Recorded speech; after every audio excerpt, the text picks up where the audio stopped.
Few movies have ever made a pair of sunglasses, a leather jacket, and a call sign feel like the coolest things on the planet. When Top Gun screamed into theaters in the summer of 1986, it didn't just tell a story about a hotshot Navy pilot chasing glory in the skies. It changed how an entire generation saw military aviation, fashion, music, and even Hollywood filmmaking itself. Tom Cruise became a global superstar overnight as Pete Maverick Mitchell, a pilot with more talent than judgment. Alongside him, Anthony Edwards played the loyal, big-hearted Goose. Kelly McGillis brought sharp intelligence to Flight Instructor Charlie. And Val Kilmer turned Iceman into one of cinema's coolest rivals, with barely more than a stare. Behind the camera, director Tony Scott, working with hard-charging producers Don Simpson and Jerry Bruckheimer, built a film that felt less like a war movie and more like a rock concert with jet engines. It went on to earn well over $300 million worldwide and left behind a cultural footprint that's still visible today, from Ray-Ban sales to Navy recruiting offices. But the story of how Top Gun actually got made is stranger, riskier, and more fascinating than most fans realize. Today we're breaking down 15 facts about the making of this classic that even devoted fans might not know, from the magazine story that sparked it all, to a tragedy that shadowed production, to the surprising reason one of its most famous scenes almost never made the final cut. Long before Tom Cruise ever put on a flight suit, Top Gun existed as a piece of journalism. In 1983, writer Ehud Yoni published a feature in California magazine that followed real Navy aviators training at the Navy Fighter Weapons School, the actual Top Gun program, based at Naval Air Station Miramar near San Diego. Yoni spent time embedded with pilots going through the intense weeks-long course, watching them push themselves and their aircraft to the edge of what both could handle. The piece captured the swagger, the competitiveness, and the camaraderie of these young aviators in vivid detail, and it was paired with striking photography of F-14 Tomcats slicing through the sky. Producers Don Simpson and Jerry Bruckheimer read the article and immediately saw a movie in it. They moved fast, locking down the film rights within a matter of weeks. What followed, though, was anything but a smooth path to production. Several major directors passed on the project, unconvinced that a movie built around military procedure and radio jargon could work as mainstream entertainment. Writers came and went before Jim Cash and Jack Epps Jr. took over the script, immersing themselves in the world of naval aviation to get the details right, including riding along in a fighter jet themselves to understand what the pilots actually experienced physically. Even then, the earliest drafts didn't resemble the movie audiences eventually saw. Many of the elements we now think of as essential Top Gun moments were added later in development. Still, without that one magazine article, there's a good chance this movie never gets made at all, and the film's closing credits still nod to its journalistic origins.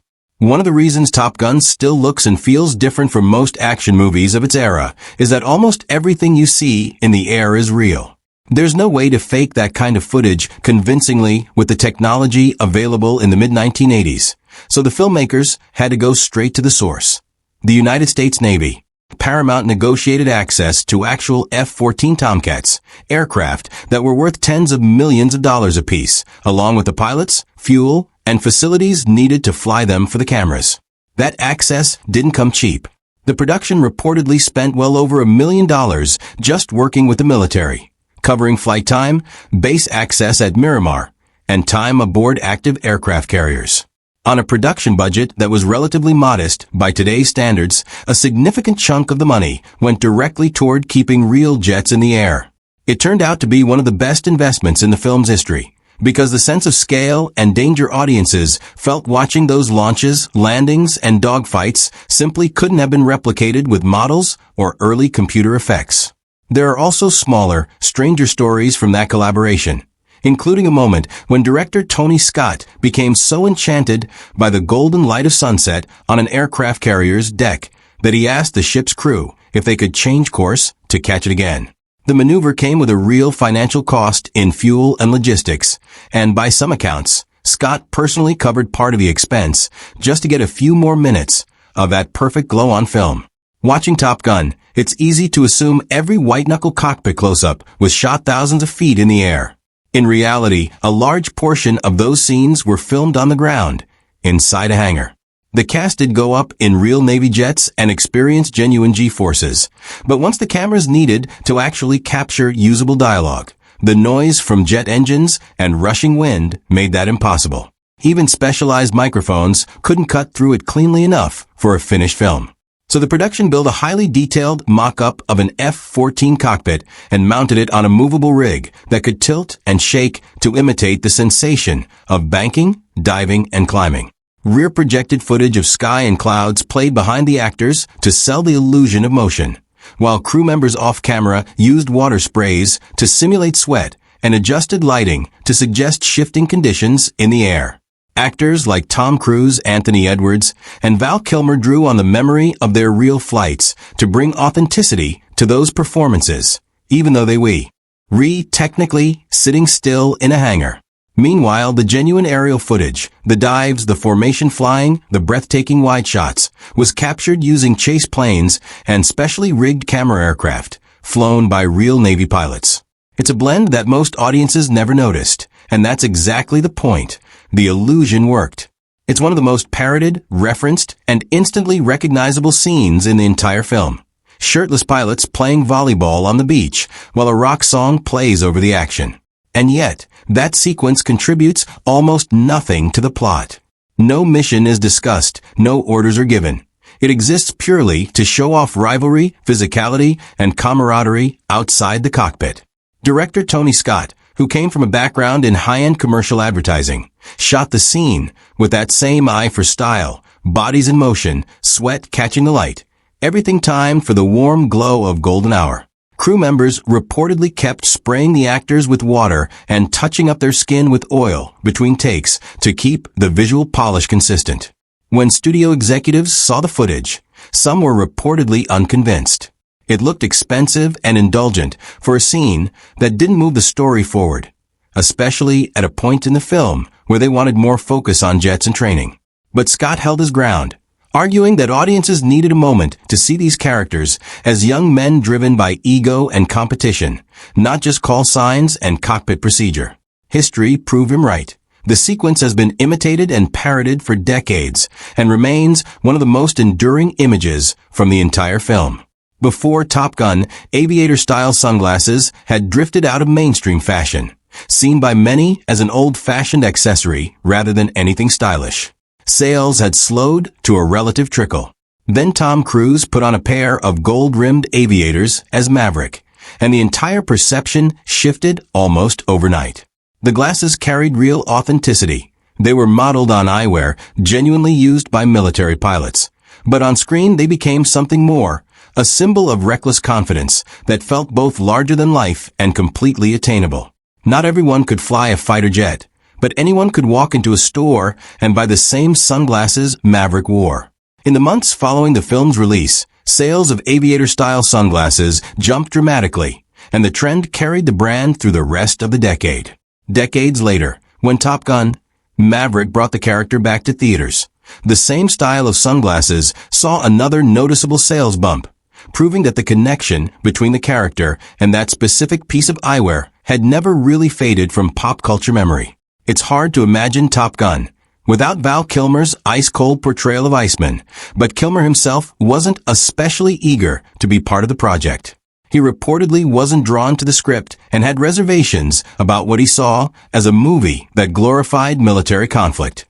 The problem was that he was already under a multi-picture contract with the studio, which meant he couldn't simply turn down the audition request.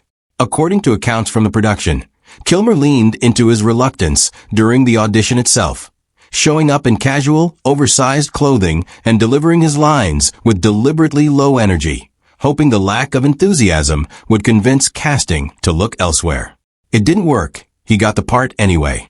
Once on set, though, Kilmer channeled that initial ambivalence into the character, building out a backstory for Iceman that wasn't really present on the page, a demanding upbringing, relentless self-discipline, and an obsessive need to be the best.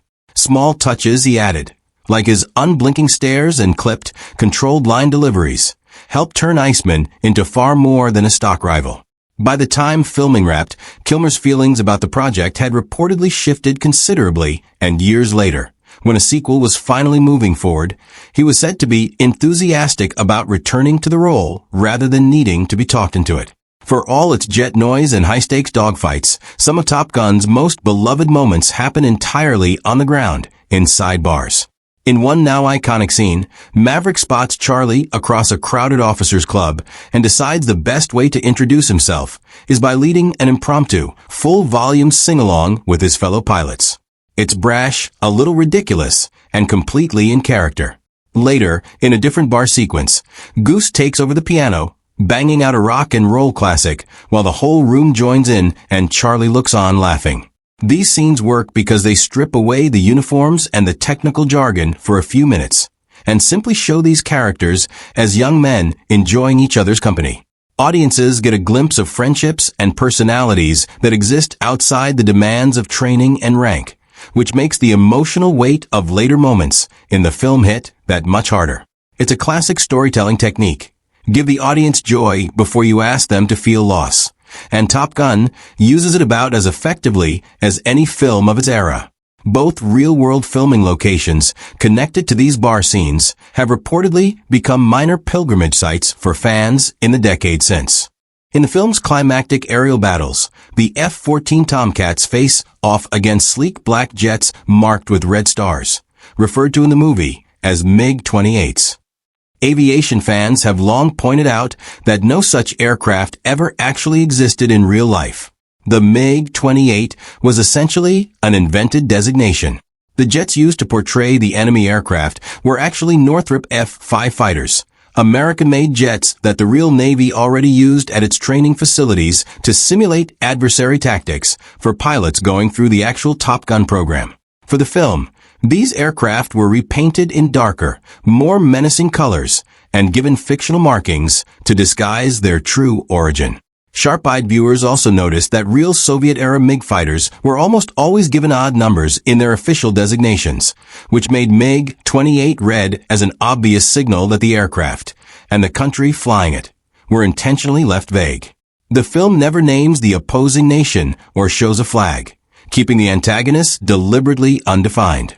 That choice arguably helped the movie age better than it might have otherwise, turning the aerial battles into pure contests of skill rather than pinning the story to a specific, dated geopolitical conflict. If there's one single image most people associate with Top Gun, it might be Maverick flying his F-14 upside down, canopy to canopy with an enemy jet, close enough to snap a photograph and flash a rude gesture at the pilot below.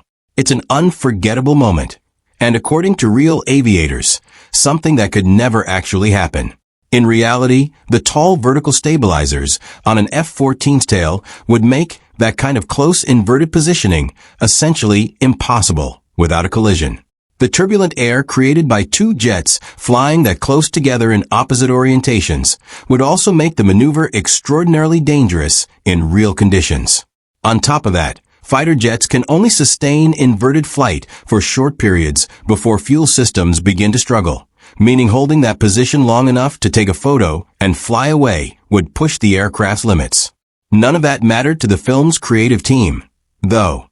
To create the shot, the aircraft standing in for the enemy jets flew in tight formation alongside a camera-equipped aircraft, with the actors reacting as though something startling had appeared above them. The inverted Tomcat itself was added afterward, making it one of the relatively few effects-assisted shots in a movie otherwise built almost entirely on practical aerial photography. Tony Scott wasn't trying to create a technically accurate flying sequence.